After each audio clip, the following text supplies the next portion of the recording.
Senhoras e senhores, bom dia a todos os presentes. Mais uma vez é um grande prazer recebê-los aqui nessa manhã com mais um dia de jornada jurídica da maior e melhor universidade do Oeste Paulista. 29ª Jornada Jurídica da Oeste, em comemoração aos 30 anos de curso.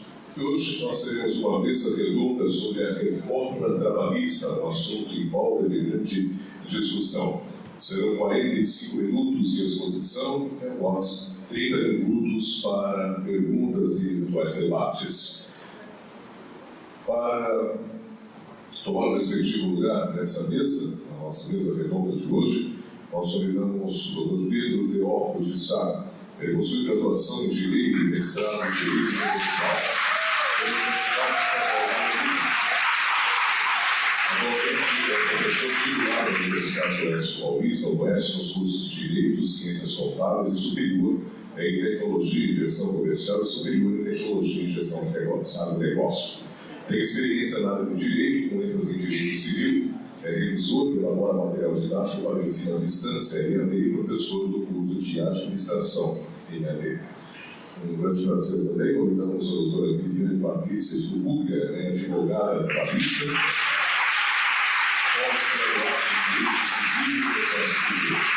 pós-graduação em Direito do Trabalho e Processo do Trabalho e mestre pelo Centro Universitário de Educação Vivente de Marília, também professora universitária, palestrante contratada pela Unicesol, autora de diversos livros da área trabalhista. Senhoras e senhores, grande prazer, a 29ª Jornada Jurídica da Oeste, inicia nesse instante a mesa redonda sobre reforma trabalhista, com o Dr. Pedro Teófilo de Sá e a doutora Viviane Patrícia de Buglia.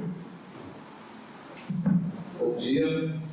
Em primeiro lugar, agradecer a presença de todos vocês, agradecer o convite, a coordenação do curso e lembrar que o evento está sendo transmitido ao vivo, online, para você que está em casa também nos acompanhe. E é um prazer estar de volta na mesa redonda, juntamente com a doutora Viviane. Essa é a segunda vez que ela vem para casa tratar da reforma trabalhista. Mas sem delongas, né? Vamos começar com a nossa fala, lembrando que quando nós tratamos da reforma trabalhista em si, nós estamos abordando o tema de direitos sociais que começa, ou que começou na década de 40, na era Vargas, com a CLT, e que hoje ela vem sofrendo uma mudança. Então ela começa com a CLT na década de 40, em 1988 ela tem a sua efetivação em matéria constitucional, porque os direitos trabalhistas concedidos pela CLT foram preservados, e foram ratificados e trazidos com valor constitucional e social. Então nós sabemos que na década de 40, doutora, esses direitos ainda não existiam, eles são regulamentados pela CLT. A Constituição veio e deu uma efetividade com cara de lei maior, como se diz, olha, aqui agora quem manda sou eu. Nós sabemos que o poderio da Constituição é inquestionável. A norma constitucional, ela ocupa qualquer lugar, mesmo onde tem uma lei infraconstitucional que venha a se chocar com ela. E depois dessa efetivação dos direitos sociais, nós temos uma alteração da CLT, agora com a Lei 13.467, de 14 de 7 de 2017, uma nova lei que vem modernizar. Bem, diante dessa situação, nós sabemos que essa lei só entrará em vigor no dia 11 de novembro.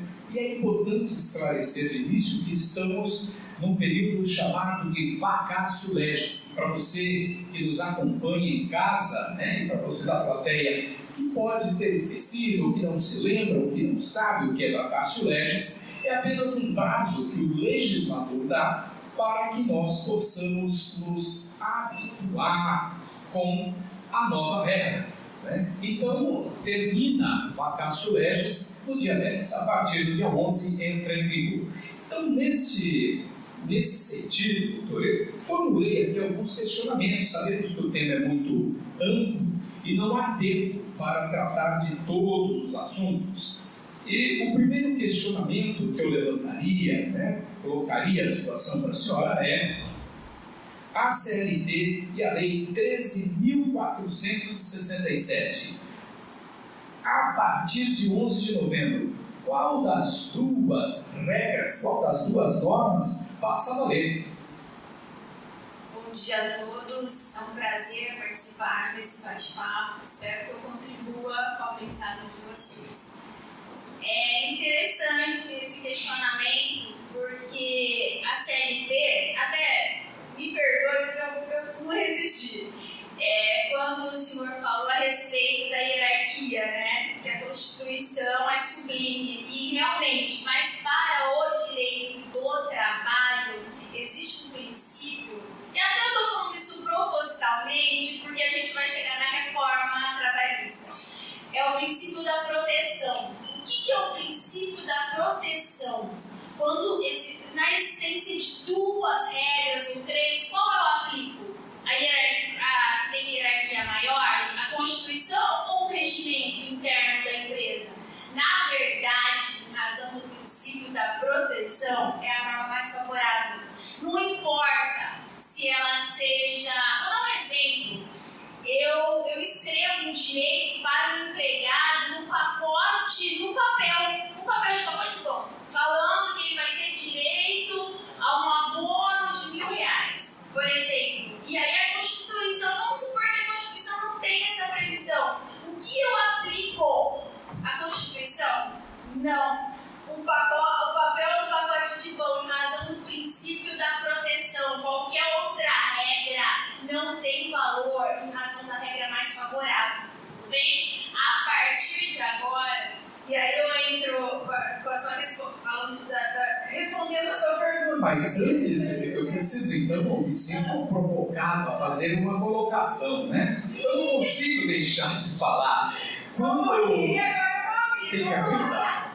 Quando a senhora diz que a regra mais favorável, então isso justifica a fala, ou o que nós ouvimos, que a CLT é protecionista. Essa é a minha fala. Boa. A CLT, ela foi construída num período onde o empregado ele era insuficiente, ele era vulnerável. Então, o princípio da proteção ele veio para garantir a igualdade mesmo. A gente fala que ele veio para... É uma igualdade ficta, Então, ela vem para igualar. Eu sempre falo do Código de Defesa do Consumidor. O Código de Defesa não vem para abranger, e aí o doutor Dalben pode me ajudar nisso, doutora? Que ele vem para ajudar porque o consumidor é a parte manca, na relação de consumo. E aí a mesma situação era a CLT em relação ao empregado e empregador. E aí vem o princípio da proteção e fala, olha, por ele ser mais fraco, eu vou protegê-lo para garantir a igualdade, certo? Mas, agora, com a reforma, que, para responder a sua pergunta, ela não vai revogar a CLT, na verdade, ela vai complementar. A gente fala que a reforma, ela veio para modernizar alguns aspectos da CLT, certo? Existem alguns artigos que estão sendo revogados para que tenha uma modernização da CLT, mas não tem a revogação. Interessante, eu acho que isso precisa ficar muito claro para você da plateia e para você que nos assiste neste momento aí no conforto do seu lar, no carro, no ônibus, no trabalho, enfim, não importa onde, Que a CLT continua em vigor. Atenção, nós vimos e nós lemos muitas informações, umas adequadas, outras nem tanto, porque algumas... Demolição do direito do trabalho. Pois é, não sei se vocês já ouviram isso. Não é reforma, é demolição. E, na verdade, uma lei vem para complementar e melhorar. Quer dizer, é um processo de melhora da legislação trabalhista e da relação de trabalho, uma modernização, poderia dizer assim? Exatamente. É uma adequação à realidade hoje. A realidade é que é importante que se veja isso com bons olhos, né? Então, é de suma importância a boa-fé, a presunção de boa-fé do empregado e do empregador, para que tenham boas relações. Bem, quando a senhora toca em boa-fé, isso nos leva a uma outra questão, que é do contrato de trabalho, né, e da adequação necessária, que depois nós vamos falar. Isso é matéria de teoria geral de direito civil, a boa-fé contratual. Ai, sem com isso eu não vou boa-fé mexer, não. se vai a lugar algum, não é isso? Então, ainda nesse sentido, nós sabemos que a CLT... ela é aplicada, mas quando eu tenho uma regra mais favorável, é ela que vale, não é isso? E se nós pegarmos, então, a CLT, a convenção coletiva e o acordo coletivo, pode surgir aí uma dúvida e parecer que tudo é a mesma coisa, ou que todos eles tratam de uma só coisa, quando na verdade tratam, mas eles se complementam, é isso que me parece.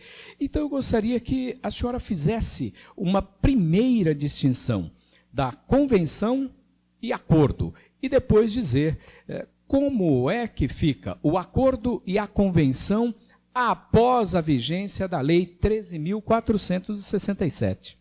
Eu tenho uma discussão, muitas vezes as pessoas chegam para mim, eu sou advogada trabalhista e trabalho muito com RH, né? E aí o pessoal chega para mim e fala, nossa, saiu o dissídio. E aí eu aproveitei para incluir o dissídio nisso, porque o que é o dissídio? O dissídio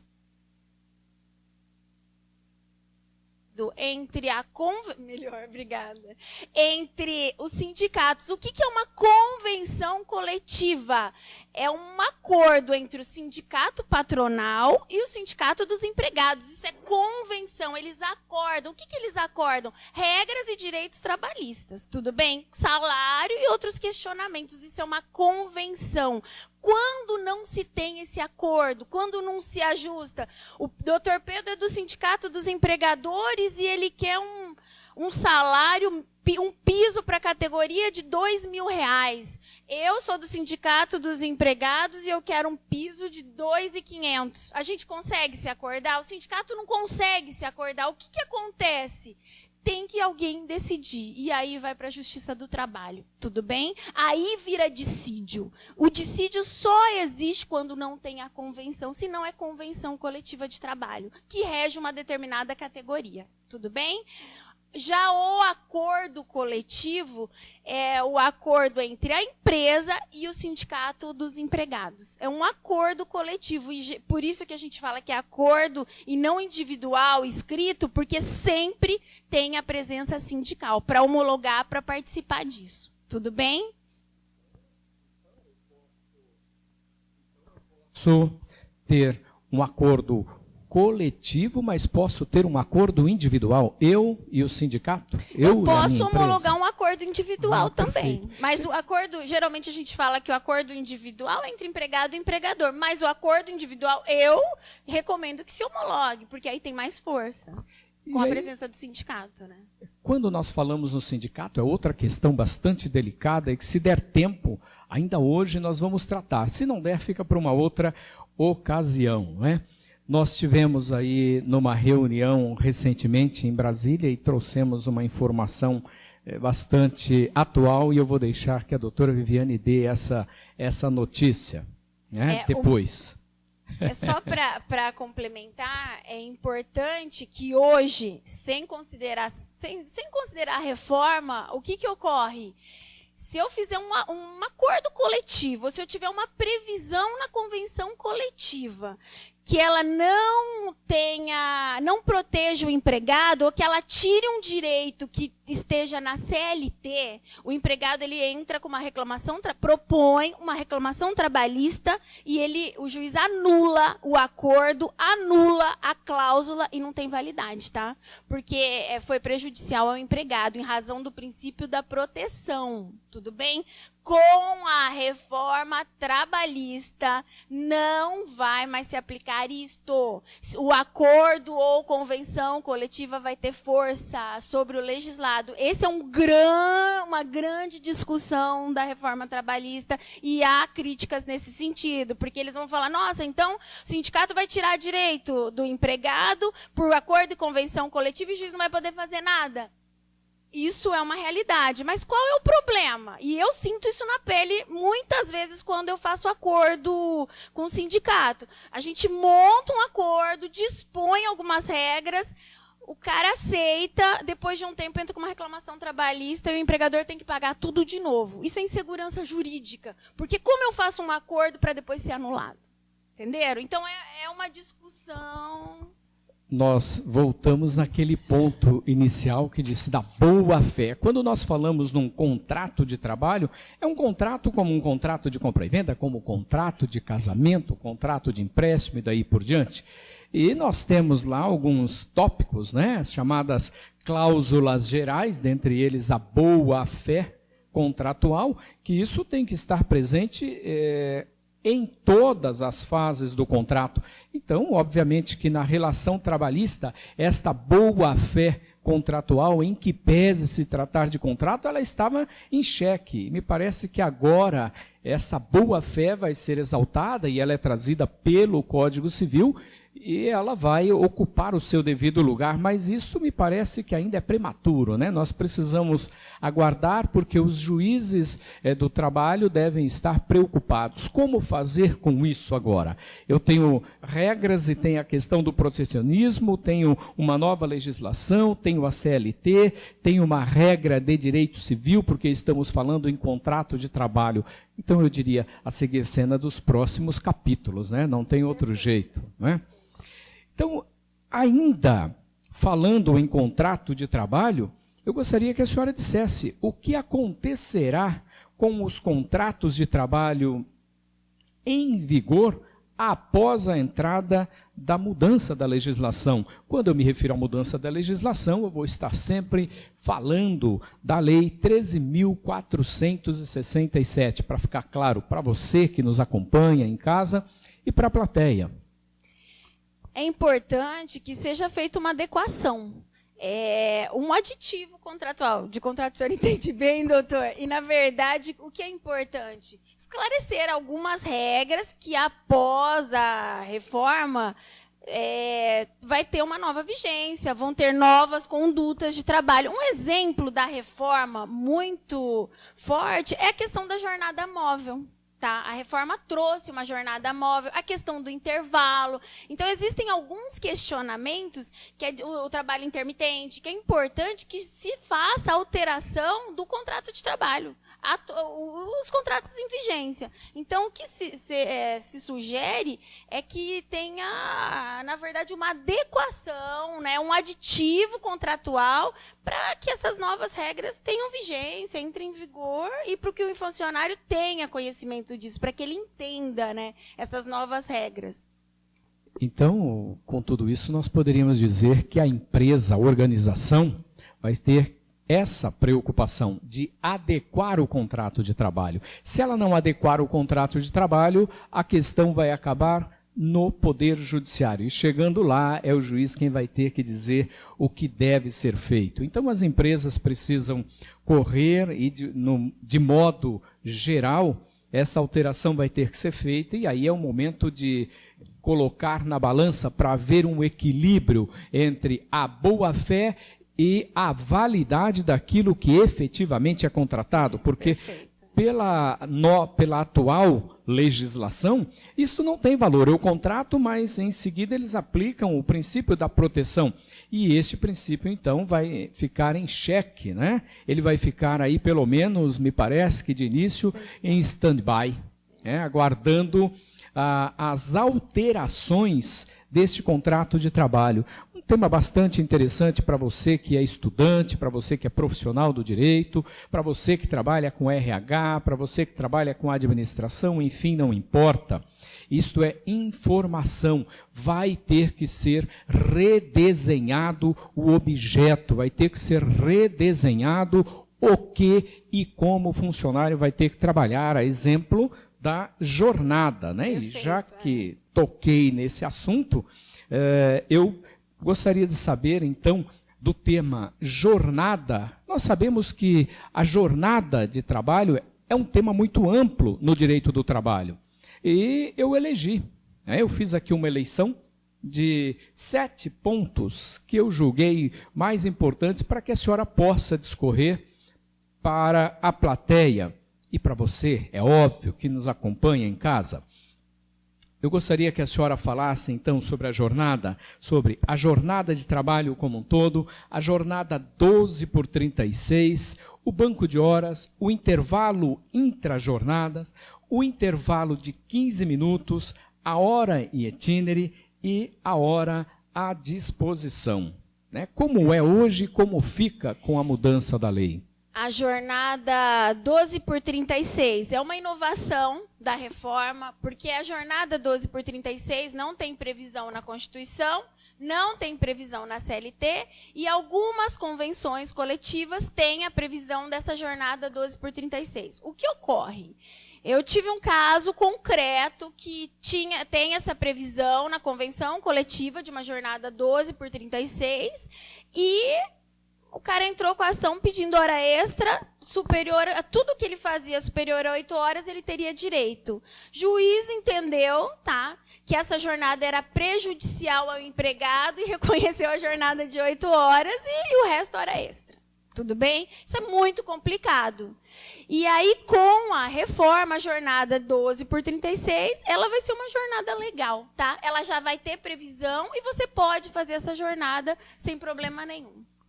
Atenção, jornada 12/36 passa a ter previsão e não vai mais ser contado como hora extra. Isso é muito importante, isso tem que ficar muito claro, porque a hora extra ela dá um reflexo muito grande no salário e, inclusive, em eventuais verbas rescisórias, que é um dos tópicos que nós vamos abordar depois. É isso mesmo, doutora? Isso, perfeito. Muito bem. E a jornada de trabalho como um todo, como é hoje? A CLT disciplina?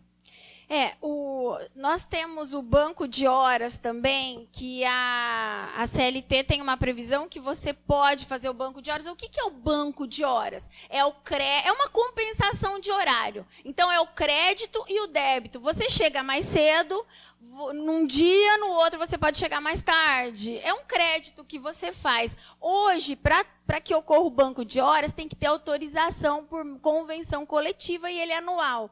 Com a reforma, o banco de horas ele pode ser semestral e por acordo escrito. Então, você pode fazer um banco de horas hoje sem autorização via sindical.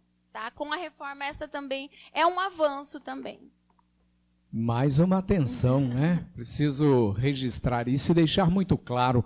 Você trabalhou além das 8 horas, a empresa, depois de adequado, é claro, é pré-requisito, então, adequar o seu contrato de trabalho e ela pode optar pelo banco de horas e você não vai receber horas extras. Você vai ter um período para descanso, é isso, Exatamente, doutora? É um misto. Você pode compensar o horário e você pode pagar, e o empregador pode pagar a hora extra. Você pode fazer esse misto. E aí é um acordo entre empregado e empregador.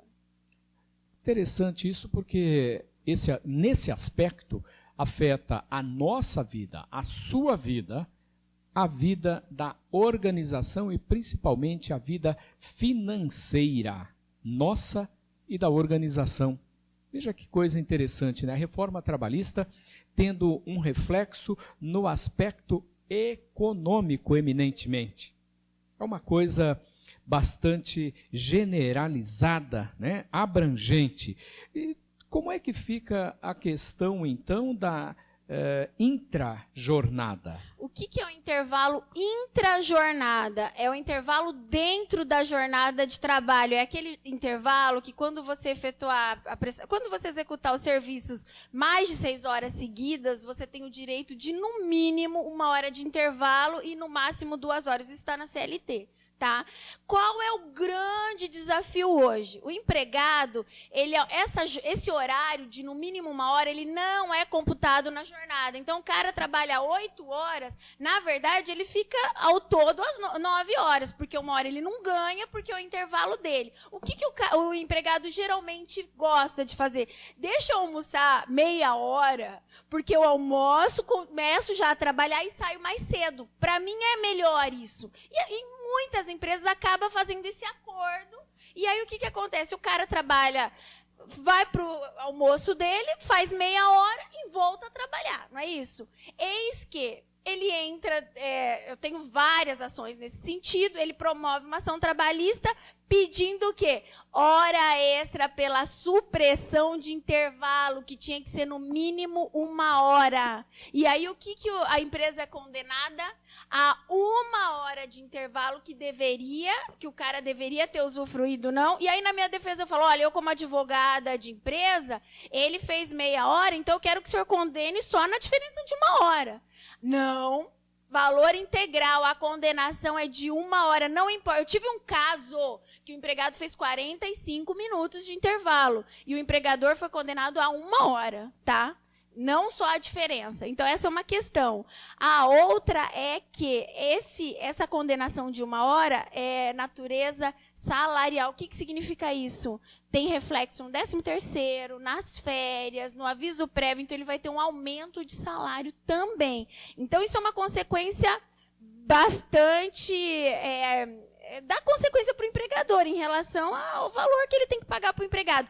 Com a reforma, o que acontece? Já tem uma previsão que você pode acordar 30 minutos de intervalo, tá? Você pode fazer 30 minutos e se tiver a supressão, não é mais verba salarial, é indenizatória. O que é verba indenizatória? O que você pagou é aquilo, não tem reflexo trabalhista, não vai refletir em 13º, em férias, em nada, é só aquele valor. Se eu pago R$100, é R$100, não tem mais nenhum tipo de reflexo. Essa é a grande alteração. Reduziu o mínimo de 1 hora e não tem reflexo trabalhista, é natureza indenizatória.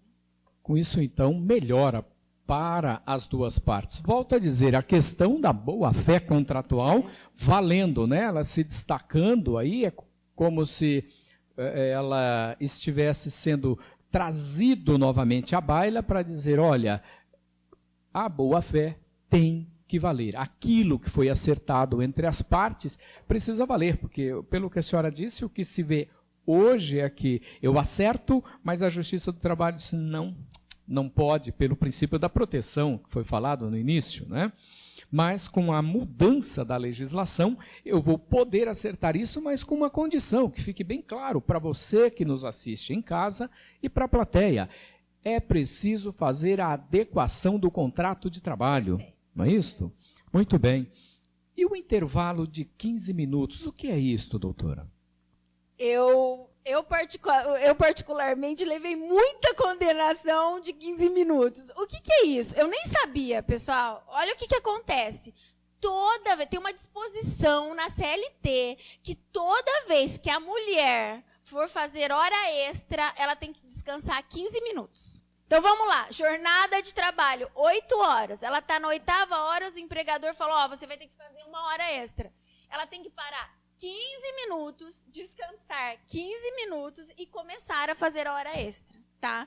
E aí é muito complicado, porque aí esses 15 minutos, ela vai fazer 1 hora, ela vai sair mais tarde, ela não quer fazer os 15 minutos. Geralmente, já corre a hora extra. Eu tenho um caso concreto que é vendedora.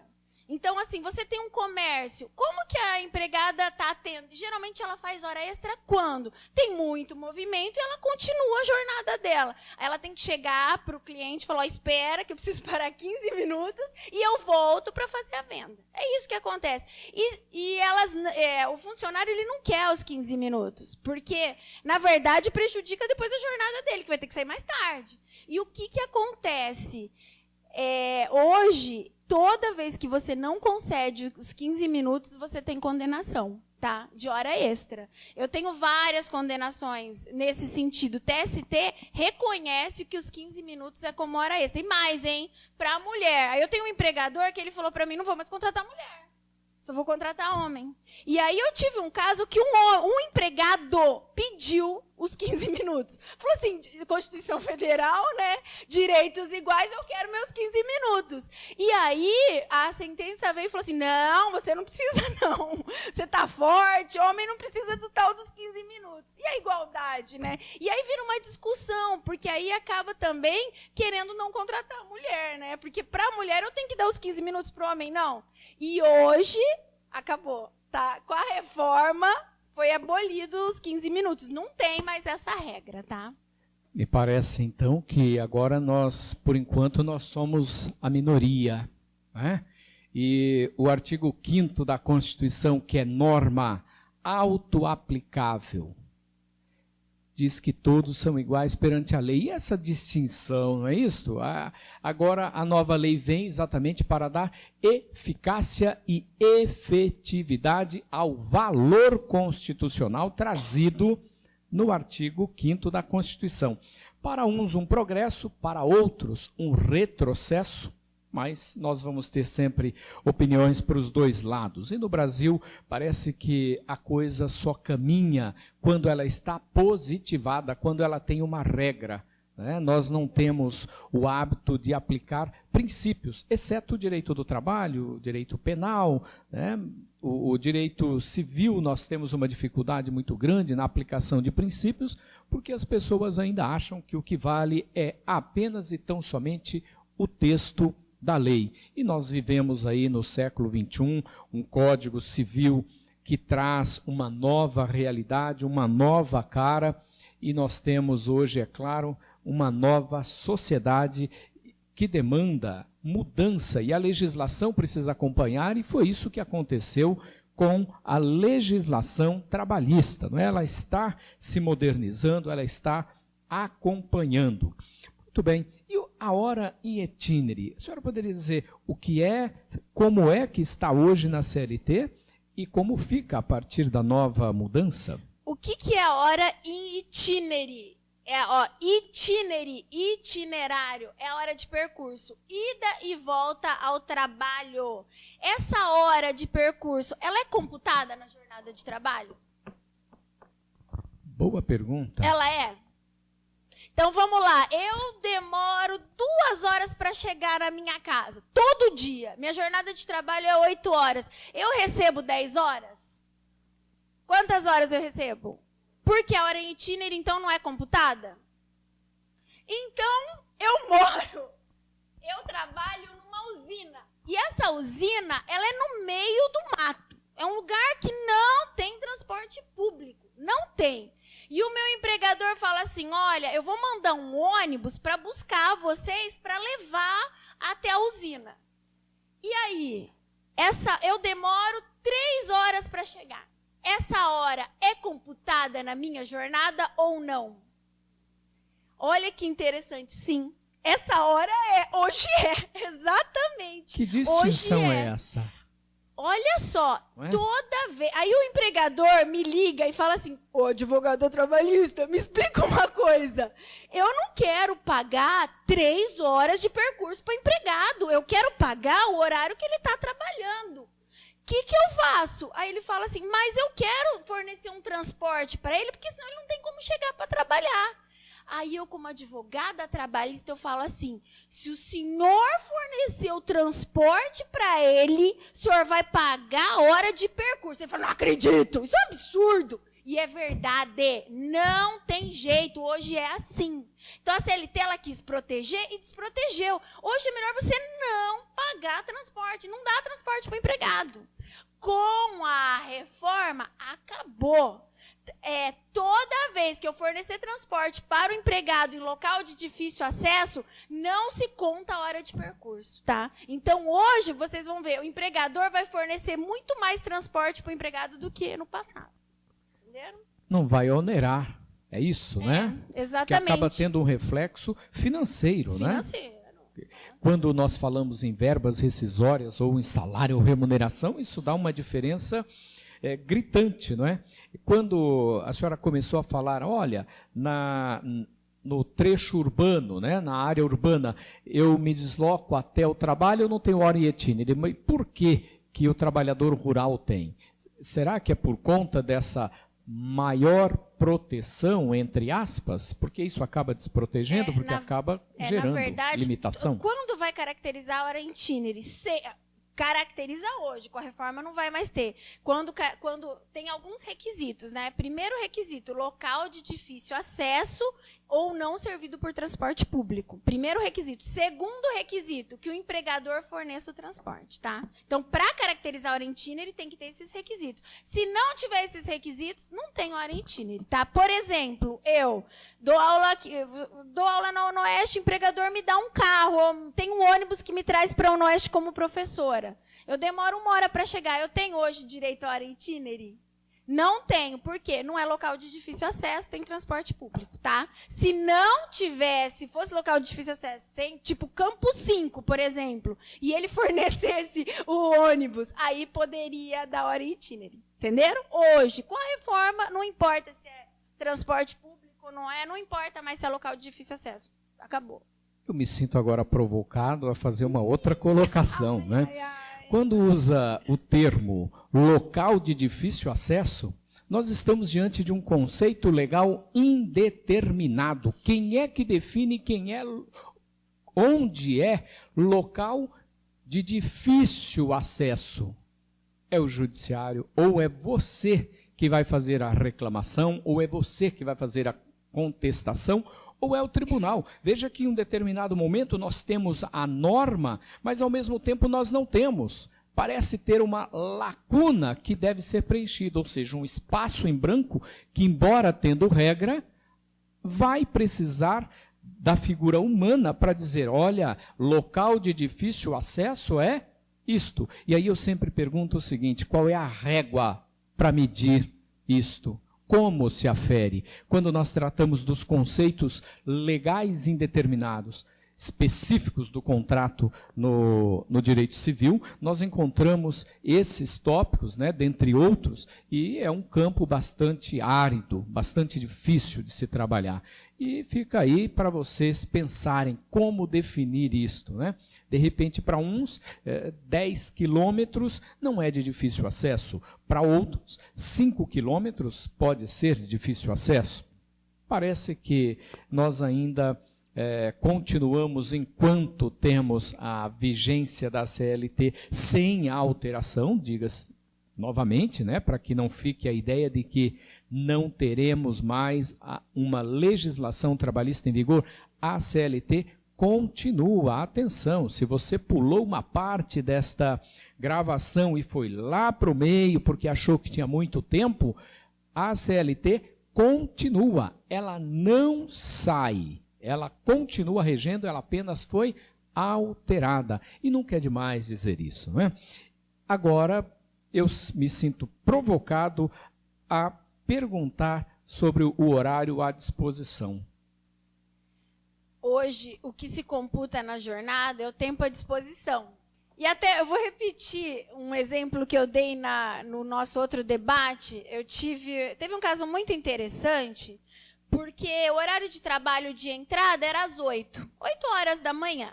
Só que aí a colega de trabalho falou, vamos chegar mais cedo? Vamos chegar às 7h30? Porque aí você leva um café, o outro falou, eu levo um suco, eu levo um bolo, um chá. E aí eles combinavam todos os dias, eles chegavam às 7h30. E aí foi aumentando.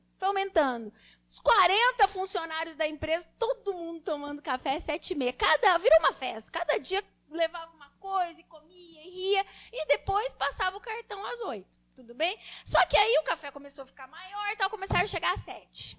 7 horas da manhã, todo mundo na empresa para tomar café.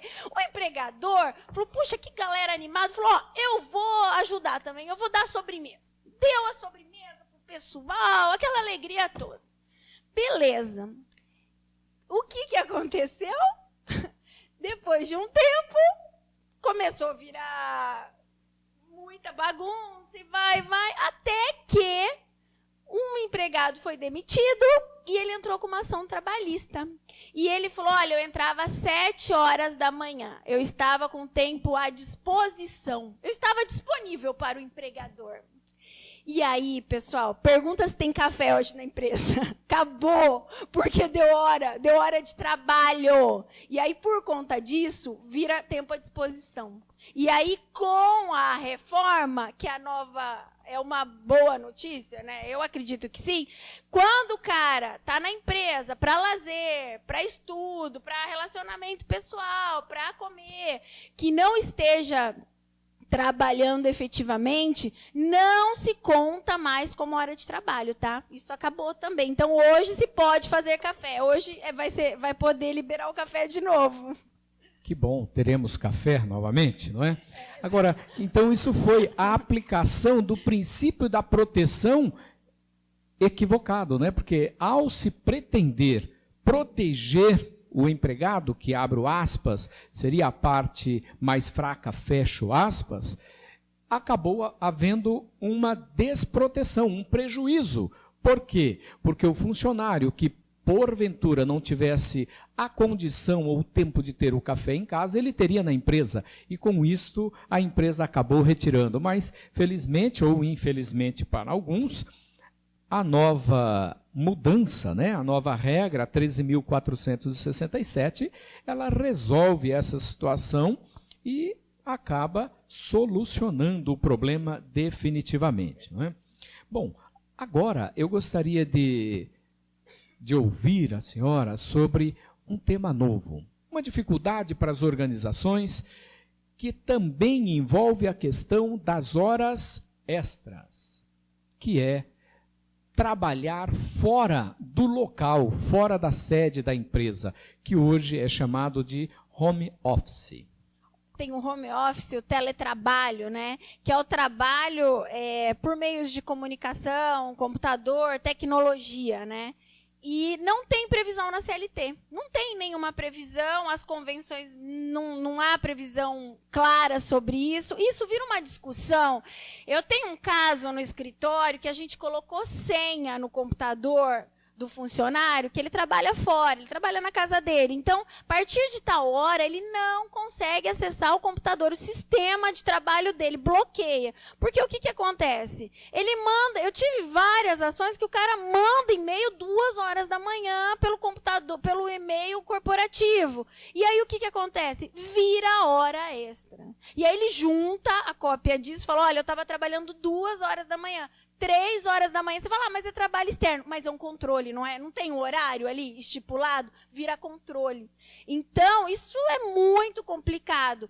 Com a reforma, o teletrabalho também não é considerado trabalho externo, entendeu? E, no caso, não vai ter direito à hora extra. Isso já vai pacificar também.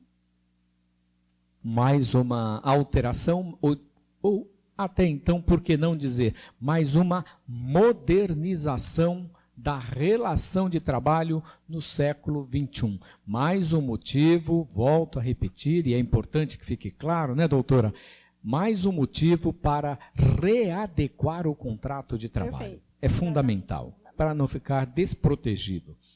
Muito bem. Salário é outro tópico bastante complicado, mas eu gostaria que a senhora abordasse apenas prêmio, ajuda de custo e diária. Como é hoje, como fica? Rapidamente. O que é o salário?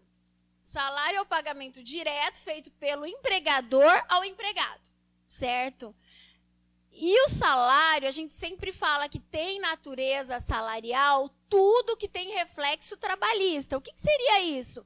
Quando eu pago para o meu empregado R$1.000, nesse valor vai ter incidência do quê? 13º, férias, FGTS, aviso, a hora em cima disso. Então, ele tem reflexo salarial. Hoje, como é hoje? O empregador chega para mim e fala assim, olha, eu quero pagar um abono para o meu empregado. Ele sempre coloca essa palavra, abono. Ou eu quero dar um prêmio. Prêmio é salário? Abono é salário?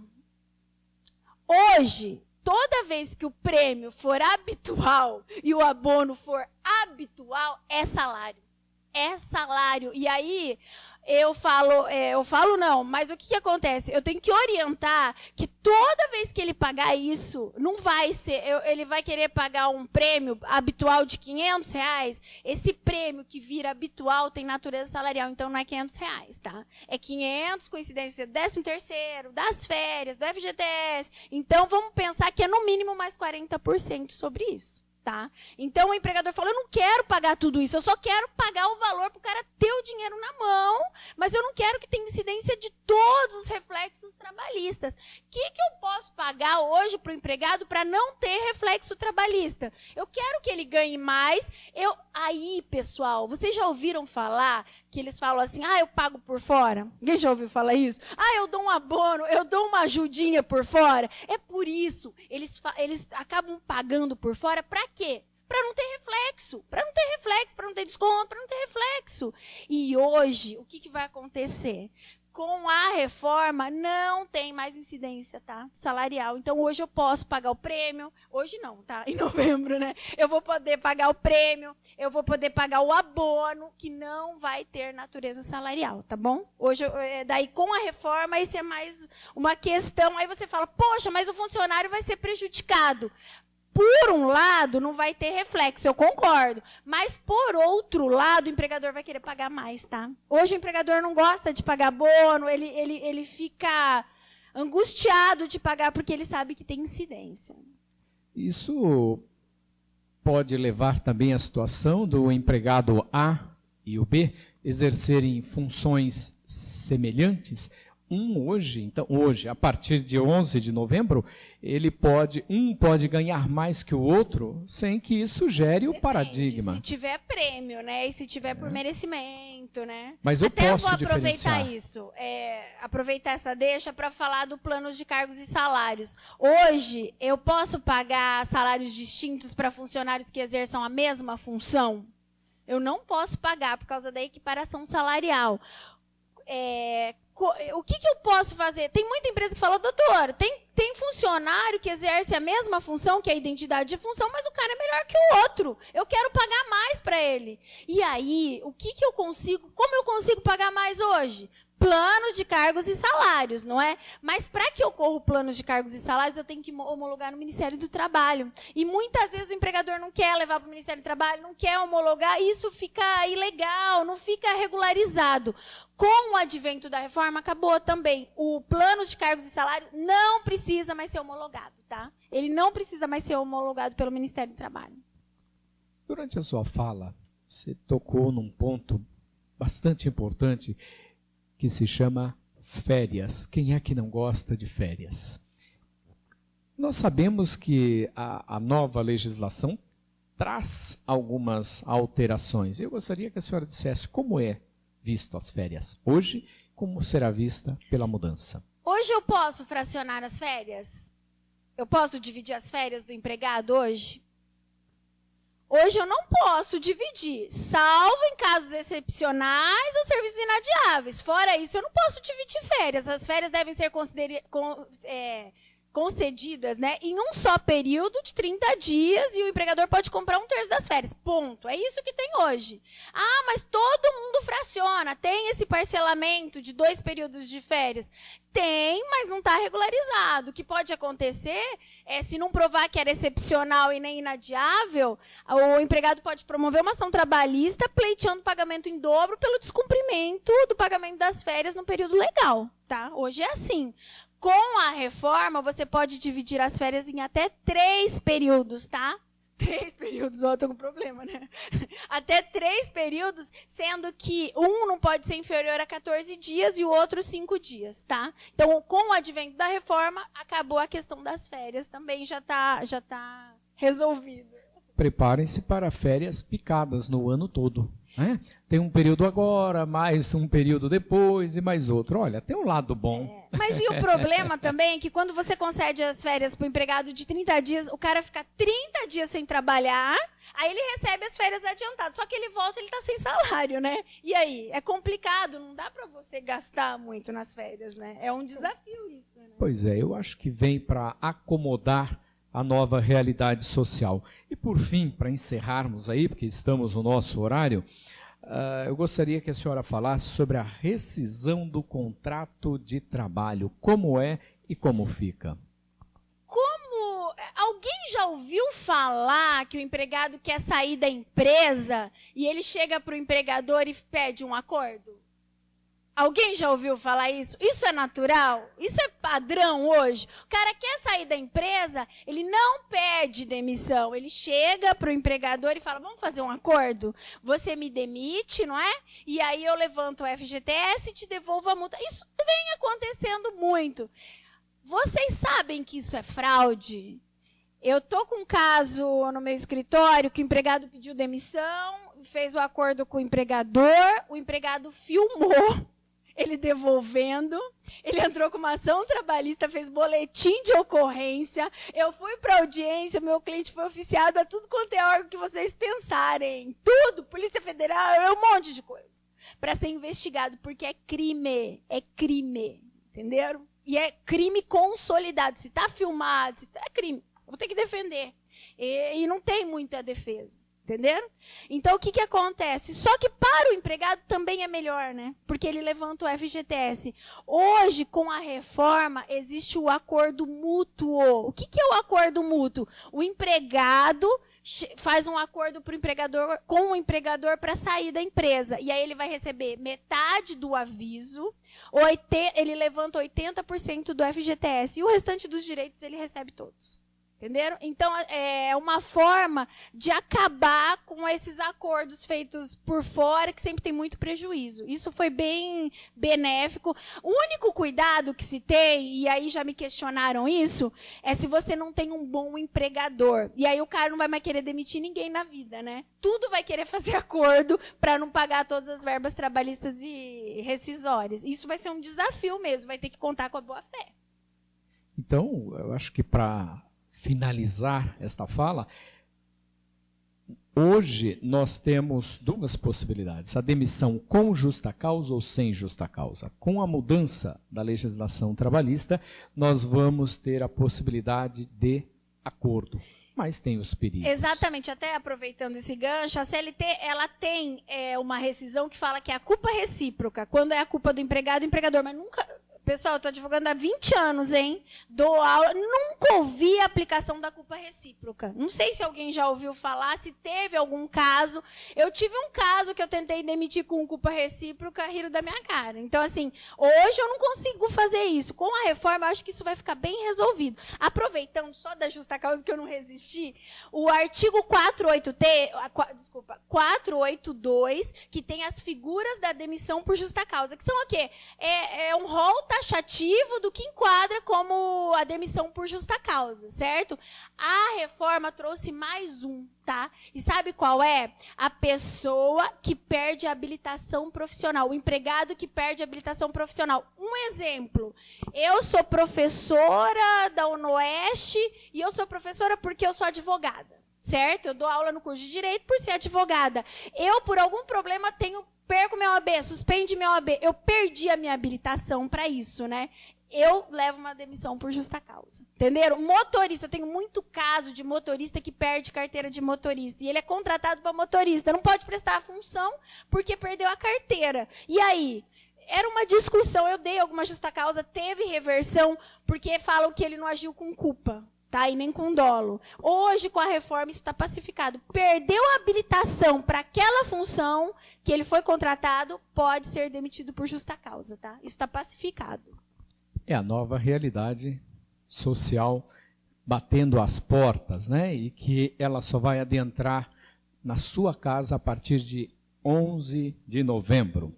Muito bem, nós chegamos ao final dessa mesa redonda, dessa palestra dialógica com uma nova formatação, com uma nova cara, e a partir de agora nós vamos abrir para perguntas. Se alguém quiser fazer perguntas...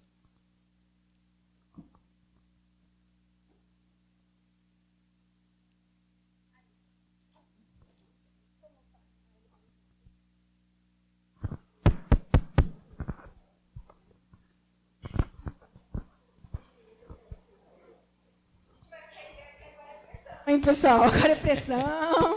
Mas é pressão para ela, para mim não. Não, Ainda que bem. isso. O Pedro primeiro responde, depois vem para mim. Não, eu só olho e vejo se está certo, né? Bom dia, professores. Bom dia. Já que a nova lei só entra em vigor a partir do dia 11/11, digamos que eu seja um empresário e que tenha o hábito, né, com os meus funcionários, de dar um prêmio ou de pagar algo a mais acima do que está previsto no salário dele. E em novembro começa a incidência já de pagar o 13º, a primeira parcela, depois vem a segunda parcela em dezembro. Digamos, entrou a lei em vigor e já não incide mais a necessidade de estar pagando o 13º dele com esse abono. Eu já posso fazer isso? Ou, como a lei anterior é benéfica a ele, eu tenho que manter esse pagamento, incluído, incidindo no 13º, nas férias, etc. Pedro, pergunta Primeiro, difícil. é complicadíssima, você nos colocou na parede, mas primeiro as damas. Tá bom, tá bom. Agora, né? É sempre assim. Na verdade, eu indicaria que você faça uma média, tá? É pós-lei e anterior à lei. Pega a média. Pós-lei, você não incide, tá? O prêmio. Anterior à lei, sim. Então, pega uma média de salário para você não ter risco trabalhista. Entendeu? Porque aí você pegou, olha, a lei está vigente hoje, eu não preciso, o prêmio não tem incidência. Então, eu não vou incidir. No passado tinha, peguei a média, paguei, quitei o passado e o presente está ok. Tudo bem? Foge de eventual reclamação trabalhista.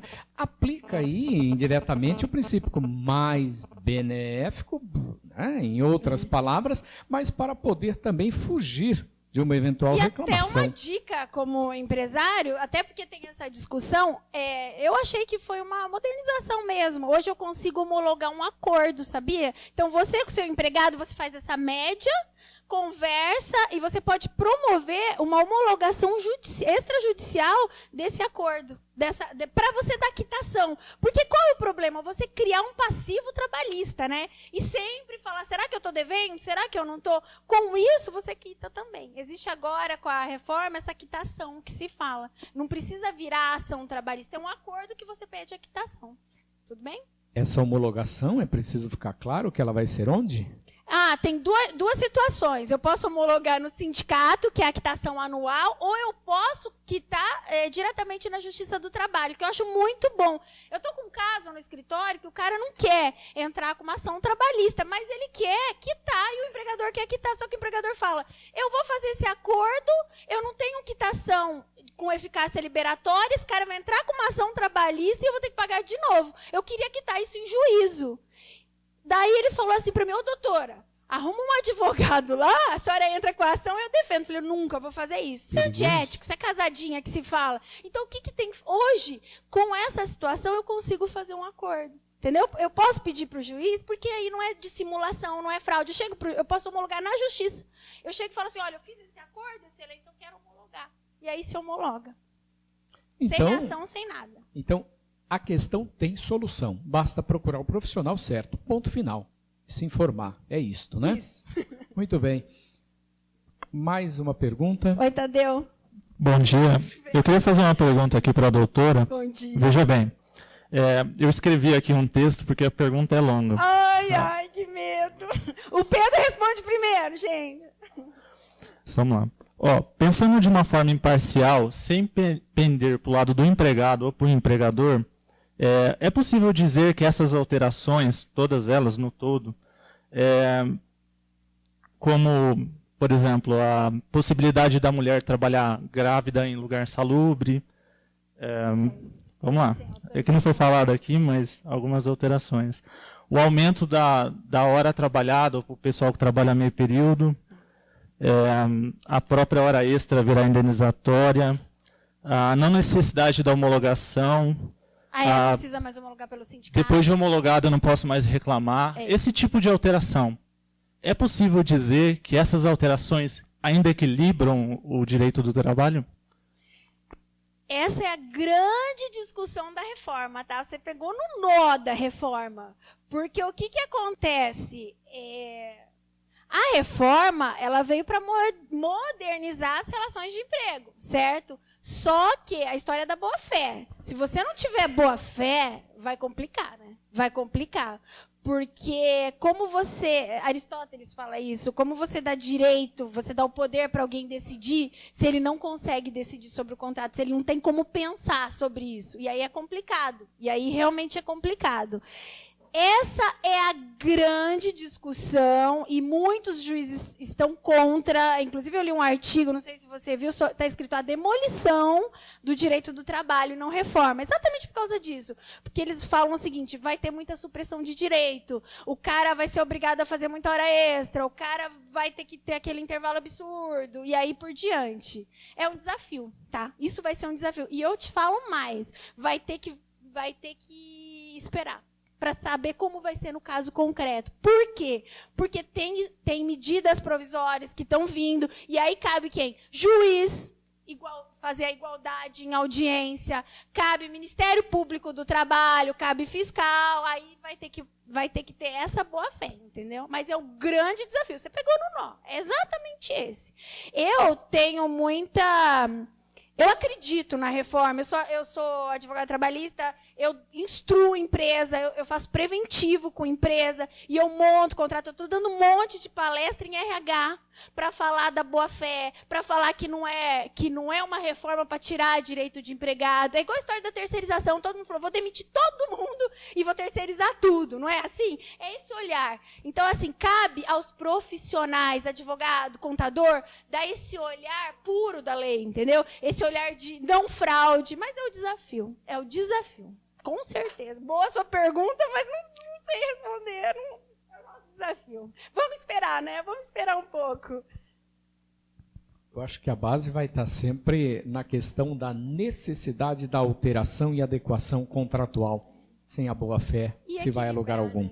Porque só aí vai haver o equilíbrio. Perfeito. Né?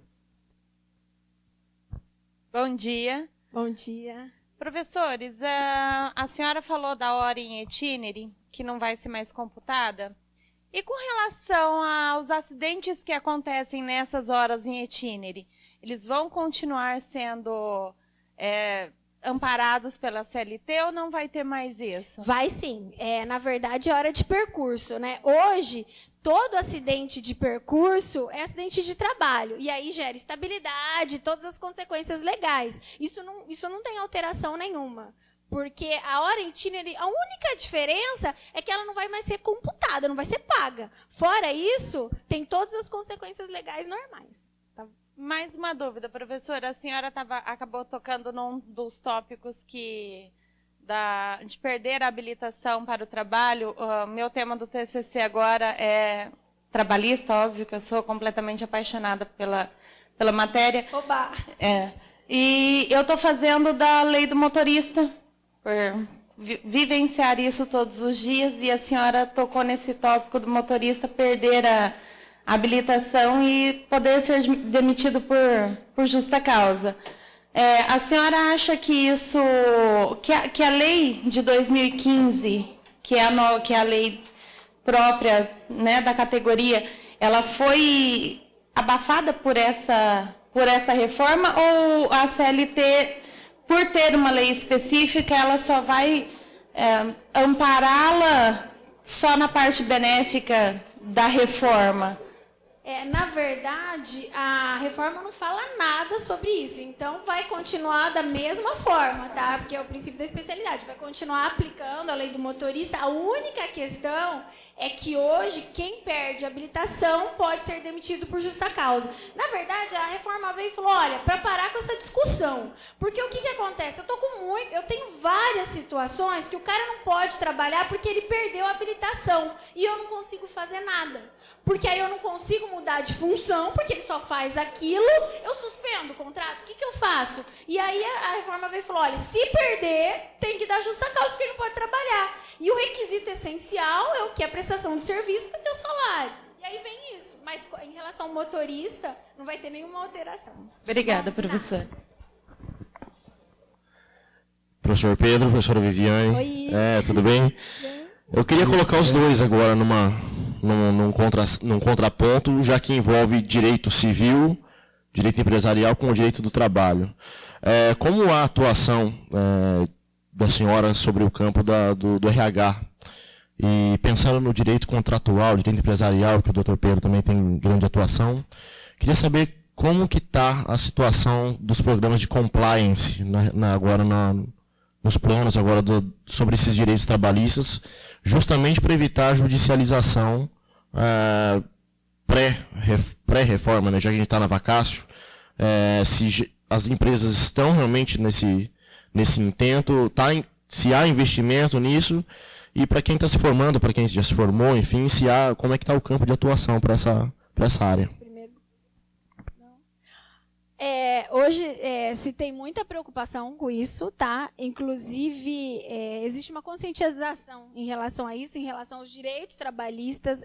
Hoje o empregador ele tem muita preocupação em garantir direitos trabalhistas do empregado, porque eles falam assim que eles sofreram muito com a questão de ação trabalhista. Hoje, uma ação trabalhista quebra uma empresa, tá? Porque aí você fala, mas eu passo para outra pessoa. Não importa. Hoje, se tem um órgão eficiente, se chama Justiça do Trabalho, para você garantir o pagamento de um direito trabalhista, tá? Porque tem natureza alimentar, porque o cara pode desviar bem em qualquer outro lugar. Eu sempre falo isso. Tem empregador que fala assim, eu deixo de pagar tributo, mas direito trabalhista não. Porque é um local que tem... É verdade isso, tem pouca corrupção, se tem muita atenção ao direito do trabalhador, tem esse olhar social, tem. E aí a empresa hoje está muito preocupada com isso, em relação aos contratos. Realmente, eu estou fazendo várias revisões de vários contratos. Eu estou sendo contratada para dar palestra em RH.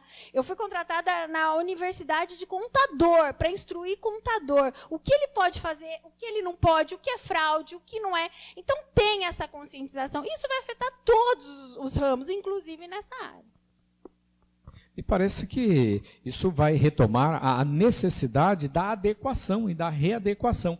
Volto a chamar a parte principiológica. Se você não consertar isso, não tem conserto. Né? Quando se acerta isso, então você, na verdade, está trabalhando com a parte preventiva e você diminui a quantidade ou diminui os números, né, na incidência daqueles que vão bater as portas do judiciário. Então, deve haver essa preocupação. É claro que a relação de trabalho ela perpassa, né, pela relação contratual, pela relação empresarial, tributária, financeira, e tem uma série de implicações. Mas se a coisa não for resolvida no nascimento, no nascedouro, com a readequação contratual, que me parece o ponto crucial aí, nós não resolvemos o problema. Isso é preciso consciência. E é por isso que se faz eventos dessa natureza, para que possa ser difundida a ideia da necessidade de adequação dentro dos moldes legais. Bom dia. Bom dia. A minha pergunta é referente às férias. Com relação a essa nova mudança da CLT, quem seria o responsável pela escolha nas divisões das férias? Continua o período que a CLT prevê, né? Que fala que é o período que melhor convier, né, ao empregador. Então ainda continua com essa mesma característica. Obrigado. De nada. Porque a lei não traz a forma, ela só traz o melhor. A lei não diz quem escolhe. Por isso que ainda continua a CLT, ela só apenas diz a forma de dispor. Né? E isso tem uma questão que é por causa do poder de direção do empregador, né? Porque o empregador ele tem o poder do quê? De organizar, disciplinar a empresa, não é? É a cultura da empresa. Então, ele vai decidir quando é melhor dar as férias para o empregado. Então, entra nessa questão do poder de direção mesmo. Impede que se converse antecipadamente. Não pode chegar hoje e querer as férias amanhã. Mas conversando, um acordo é sempre o melhor caminho, até porque a legislação abre para essa hipótese. Né? Bom dia. Eu quero saber se depois que o trabalhador ele assinar a rescisão contratual, ele ainda pode ingressar com a ação trabalhista. Doutora. Depois que ele assinar a rescisão... Ai, que difícil, né? Porque a rescisão, toda vez que eu assino uma rescisão hoje, o que eu paguei, o que eu recebi, né? O que o empregador pagou, recebeu, acabou, né? Tem essa eficácia. Agora, a mesma situação é a questão da rescisão contratual. Ele não precisa mais ser homologada, a rescisão pelo sindicato, então não tem mais homologação. Então, assinou a rescisão, ele pode entrar com uma ação trabalhista discutindo, sim. O que ele não pode falar é o seguinte, eu recebi um exemplo, tá? De PLR, R$300, sendo que, na verdade... o certo, de acordo com a CLT, era 500, entendeu? Mas 300 era num acordo e foi prejudicial a mim. Aí eu não discuto mais isso. Essa é a grande mudança. No passado, antes da reforma, eu poderia discutir essa questão prêmio, né? Numa rescisão, o prêmio na CLT não tem natureza salarial. O problema é que o prêmio pago com a habitualidade vira salário, certo? E aí o que acontece? Se na rescisão tiver prêmio, por exemplo, você podia discutir isso. Tá? Falar, eu recebia prêmio todo mês, então está errado o meu pagamento. Com a reforma não tem mais isso, mas eu sempre vou poder discutir a rescisão, sim, tá? Sem problema nenhum. Poder sempre pode, né? Você pode pedir tudo. Agora, o que precisa ter cuidado, principalmente para nós da área do direito, é o retorno com a aplicação do novo CPC de 2015, que prevê multas aí quando você litigar o que é proibido, né? Quando você pede o que não é devido. Então, é preciso acompanhar o posicionamento dos tribunais, principalmente, para ver como é que aplica o CPC. Essa é a minha pergunta. Hoje, alguém tem visto como estão as reclamações trabalhistas? Quanto se pede, quanto se faz de acordo, quanto se condena? Como que está hoje, pessoal? Se pede muito, né? E às vezes você tem uma ação de 700 mil e se faz um acordo de quanto? 8, 7 mil, né? Sim. E aí, hoje, com a reforma, isso é para advogado, o valor tem que ser líquido certo. Eu tenho que apurar o valor da ação trabalhista. Isso vai ser um grande desafio, tá? Grande desafio. E eu acho que esse é outro nó da reforma. Porque, olha só, eu vou entrar com uma reclamação trabalhista, faço uma entrevista com você, você fala, olha, eu não lembro direito o meu horário, tá? Mas tem nos cartões de ponto. Vamos supor que hoje você tem um extrato de cartão, mas vamos supor que é menos de 10 funcionários, o cartão ficava lá na empresa, um livro. E aí, como eu vou apurar essa hora? Só que na reforma já está falando que o valor tem que ser líquido e certo. Como que eu faço? E aí, para o juiz, senão ela não vai ser recebida, tá? A reclamação trabalhista não vai ser recebida. Outra coisa, alguém já fez cálculo trabalhista? É super difícil, não é um cálculo simples.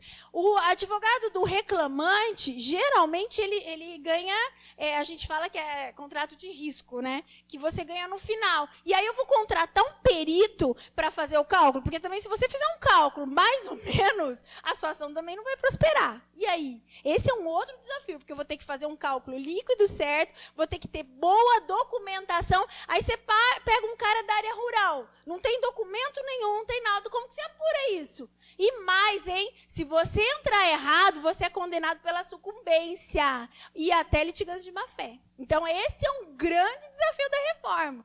Porque como o juiz vai estar vendo isso? E aí cabe ao juiz analisar caso por caso. Ele que vai frear isso, hein? Senão vai virar, pensa, toda ação que entrar, fala, não receba a ação, está extinto. E aí? Como que vira isso?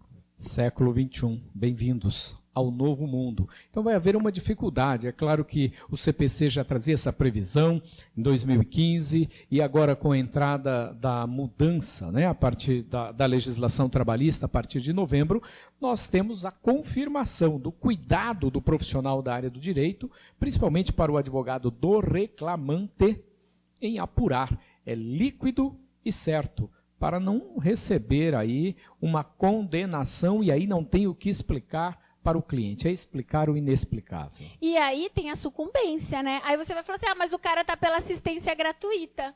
Vai ter sucumbência daí? O que é sucumbência? Quando você perde a ação, você paga para a parte contrária um valor X, que é de 5% a 15%, salvo engano, que a reforma prevê. E aí? Você está pela assistência, pela justiça gratuita. Você está falando que você é pobre, que você não tem que pagar. Você paga essa sucumbência?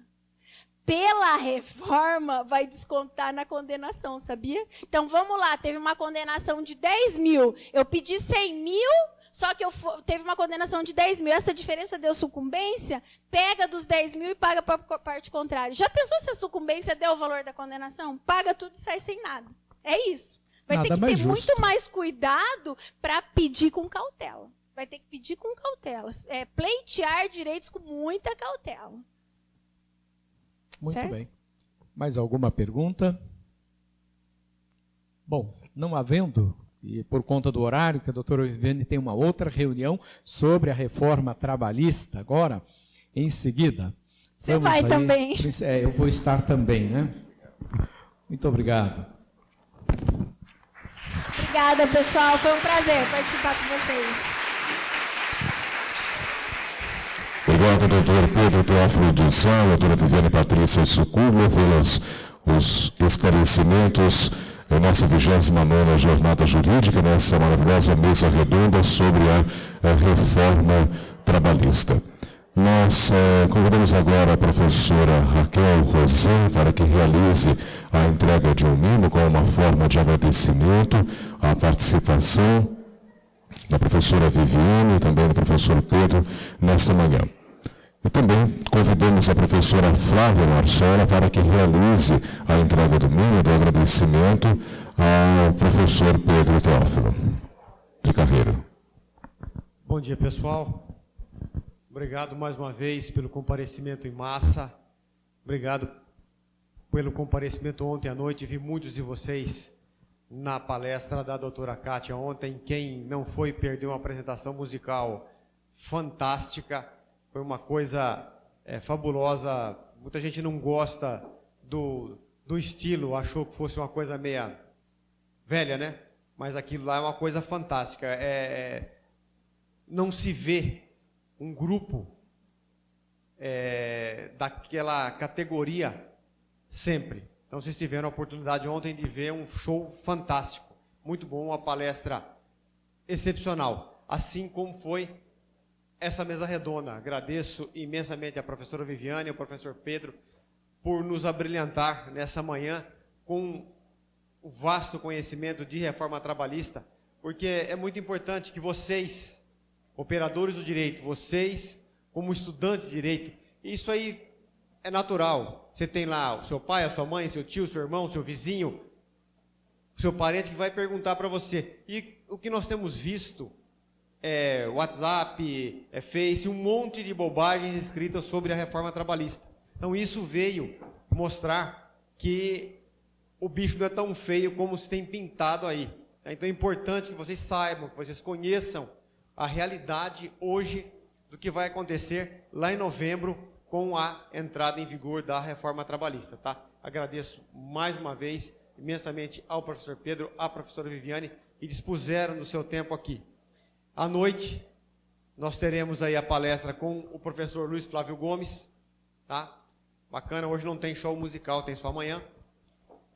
Mas o professor Luiz Flávio, para quem não conhece, é o LFG, né? O famoso cursinho preparatório para a OAB.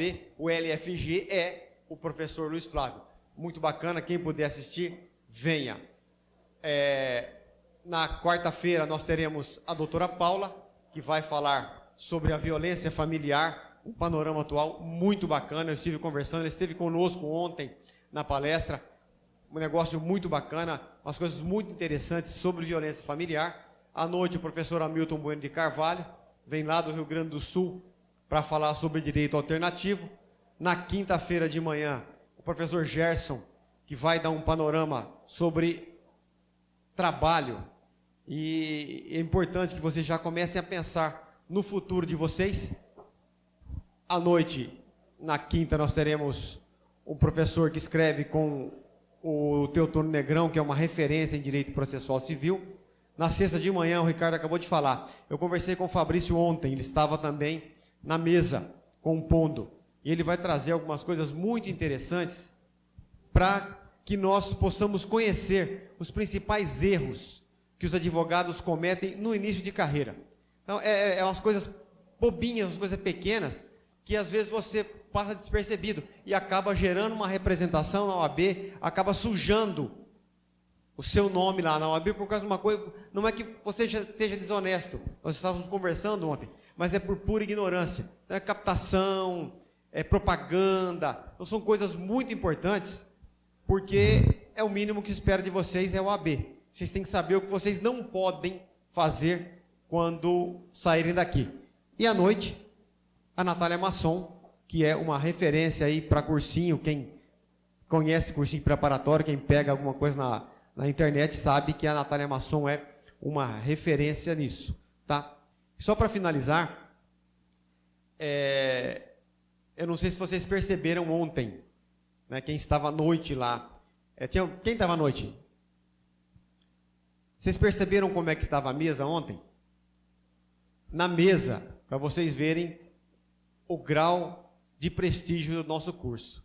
Na mesa ontem nós tínhamos 2 conselheiros da OAB, nós tínhamos o vice-presidente da OAB, nós tínhamos o secretário adjunto da OAB, na plateia nós tínhamos a tesoureira da OAB. Então vocês vejam o prestígio que o nosso curso tem, a força que tem o nome hoje, Direito no Oeste, tá? Não estava presente o presidente, que me ligou dizendo que tinha um compromisso, e o tesoureiro, que eu sei que tem um compromisso na segunda-feira, mas vai estar conosco durante a semana. Então vocês vejam, sintam o prestígio que hoje goza o nosso curso. Nós estávamos com praticamente toda a diretoria da OAB prestigiando a abertura do nosso evento. Isso aí é mérito de vocês, é mérito de vocês que estão levando o nome do curso, de vocês que estão fazendo o nome do nosso curso cada vez mais grande, cada vez mais brilhante, cada vez mais no topo, tá? Então, o merecimento, o crédito pelo prestígio que nós gozamos hoje é de vocês, pelo trabalho que vocês vêm fazendo, pelo sucesso que os nossos alunos, nossos ex-alunos, vêm alcançando. Falei ontem, está aí o Ricardo, que é nosso ex-aluno, está aqui o Eduardo, que é nosso ex-aluno, a professora Luciana, que é nossa ex-aluna. Então, nós temos aí vários. Tem alguém que eu esqueci? Que está conosco? Não.